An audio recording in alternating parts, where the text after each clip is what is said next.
The Tale of Two Friends.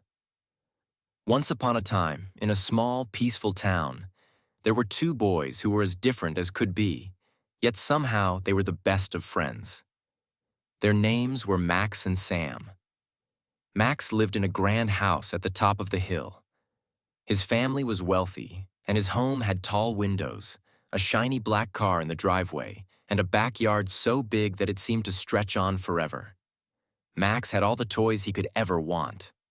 Remote control cars, video games, and even a treehouse with its own ladder and lookout post. Sam, on the other hand, lived in a modest cottage down by the river. His house was small, with creaky wooden floors and a leaky roof. Sam didn't have many toys, but he had a great imagination. He could turn a few sticks and stones into the most epic adventures. His clothes were often patched up, and sometimes he wore shoes that didn't quite fit, but Sam never complained. He was happy with what he had, and he always had a smile on his face. Despite their differences, Max and Sam were inseparable. They met every day after school to play, explore the woods behind their town, and share stories of their wild imaginations. Max loved that Sam could make anything fun, and Sam liked how Max would invite him over to play in his giant backyard. One sunny afternoon, Max invited Sam over for a picnic in his backyard. The lawn was perfectly mowed, and there were blankets spread out with sandwiches, juice boxes, and all sorts of treats. Sam's eyes widened at the sight of it. "Wow, Max, this is amazing," Sam said, sitting down and grabbing a sandwich. Max smiled. "Yeah, my mom made it all. I told her you were coming over, and she always goes all out." They laughed and ate until they were full. But after a while, Max noticed that Sam seemed quieter than usual.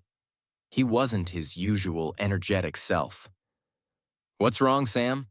Max asked, genuinely concerned. Sam looked down at the grass, then back up at his friend.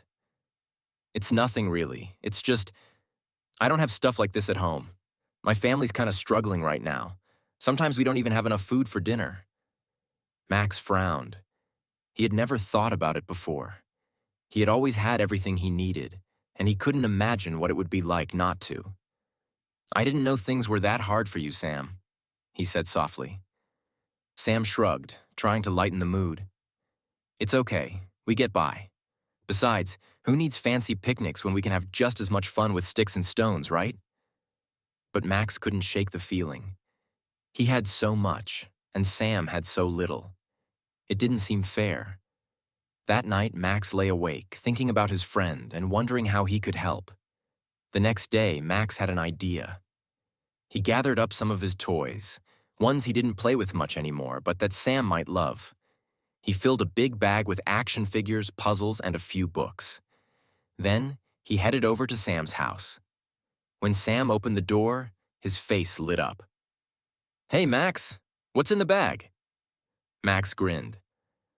"Just some stuff I thought you might like. I don't really use them anymore, and I figured you could have more fun with them than I do." Sam blinked in surprise. "Are you serious? You're just giving me all this?" "Yeah, why not?" Max said casually, as if it was the easiest thing in the world. Sam looked down at the toys, then back at Max. "Thanks, Max, but you don't have to give me your things. I'm happy just hanging out with you." Max shrugged. "I know, but I want to. Friends look out for each other, right?" Sam smiled, and for the first time, Max saw his friend's eyes glisten with gratitude. Yeah, friends do. From that day on, Max and Sam's friendship grew even stronger. Max still had his grand house and fancy toys, but he realized that what mattered most wasn't what he had, but who he shared it with. And Sam, though he still lived in his small cottage by the river, felt richer than ever because he had a friend who cared. And in the end, they both learned that true wealth wasn't measured by what you owned, but by the kindness and joy you shared.